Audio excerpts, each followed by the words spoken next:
Where would you rank him in terms of all-time great Knick players?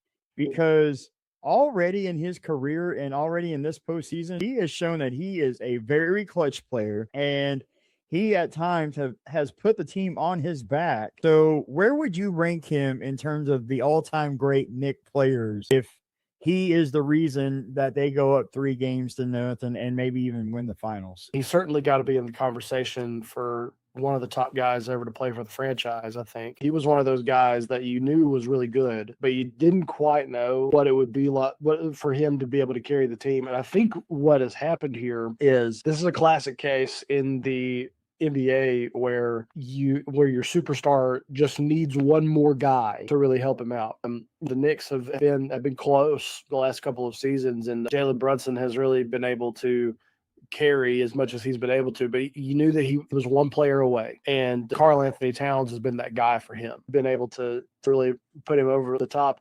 I think that's what a guy like Patrick Ewing was missing back in the day, back in the 90s. He was your guy that really ran the show. And so, but just couldn't quite get over the top with everything. But NBA executives have pretty much figured it out that if you have a superstar, you got to pair him with somebody who complements his game really well. And Jalen Brunson and Karl Anthony Towns have just been really fun to watch. They have won, is it now 13 straight playoff games? That's crazy. And we've seen it a couple different times. You look at teams that have dominated through the playoffs. You think of the Lakers in the early 2000s. You think of the Warriors back in 2017. You think about the Bulls, who have done it a couple different times in different ways. So that's where we're at in the NBA. But Jalen Brunson, as far as franchise history, he's definitely up there. I put him in the top 3.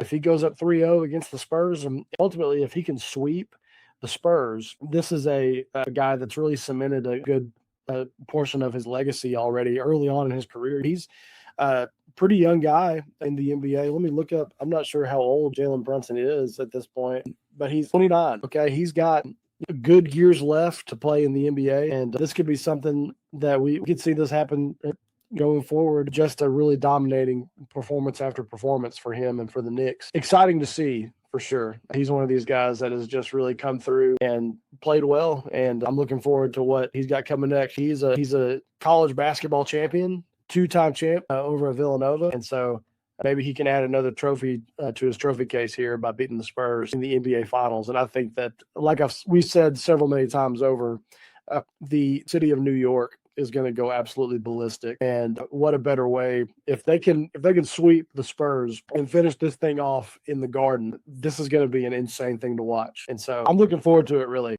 This has been a really fun series to watch. Not quite Victor Wembanyama's time, I don't think, just the way it plays out right now. But the Knicks have been super exciting to watch through all this. Absolutely, man. It's getting really hard to believe in the Spurs, but people want to say that the Spurs are losing because they are the youngest team in the NBA on average, but stop. The better team right now is the New York Knicks. And the reason that the New York Knicks are winning is because Karl Anthony Towns is able to shoot threes.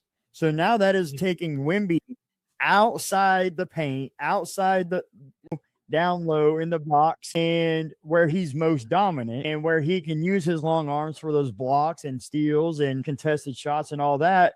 But now with Karl Anthony Towns able to shoot the 3, that takes him out of that. And so really the best team right now is the New York Knicks. It's not because the San Antonio Spurs are young, because they're in the National Basketball Association. They're in the NBA. They're in the greatest sport in basketball, the highest league in basketball, highest league of competitors. They are professional athletes. They know how to handle big moments.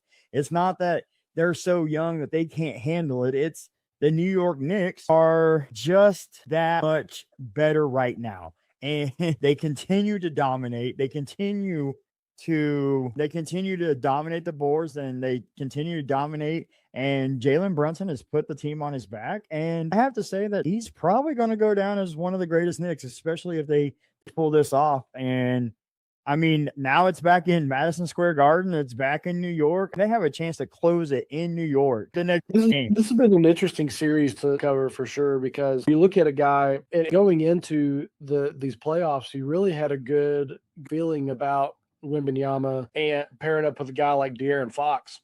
Well, De'Aaron Fox here recently has been getting outplayed by every other guard on the roster, it seems like. Stephon Castle and Dylan Harper have both been really performing well over him, and it shouldn't be those guys' responsibility to carry this thing. De'Aaron Fox is 28 years old, has been in the league for a good while. Really one of these guys that if you look back at his highlights whenever he was in Sacramento, could really jump out of the gym, but he just doesn't quite have the edge that you think he would at this point in his career. But he hasn't been the guy that they needed in this series, and Wemby has really had to carry things, and we knew he would. He's the face of the league. But if you look at what happened in Game 2, if you watch halftime of the coverage that they had on there, you had Ernie Johnson and Shaquille O'Neal and Kenny Smith and Charles Barkley really talking it up at halftime, talking about how at that point in the game, Victor Wembanyama was in shock because the moment at that point was enormous. And you talk about what happens in these games, what happens especially for these young guys coming up. Shaquille O'Neal, his first time in the finals, got swept. LeBron James, his first time in the finals, got swept. And so these things happen, and it's not that he is not a great player, because he's great. Victor Wembanyama is going to go down as one of the greatest basketball players to ever live. But you look at what's happening right now in the league, he just doesn't have it. He doesn't have the juice that takes to win the NBA Finals. And right now we're seeing it. We're seeing how much better Jalen Brunson, Karl-Anthony Towns are. And that is experience playing in the game. That's experience really coming through and showing what has happened, especially for the New York Knicks. Absolutely. So Game 3, like I said, is tonight. Knicks have a chance to close it in New York. It's going to be a big party. The city's going to erupt. Yes. And I'm just going to go ahead and say it. When the New York Knicks win the NBA Finals, when they do, I said Spurs in 6. Well, that's definitely not happening now. That's they would have to. It's still possible, but they would have to look ball 4 straight. I don't know. I don't see that happening. So when the New York Knicks win, they are the better team.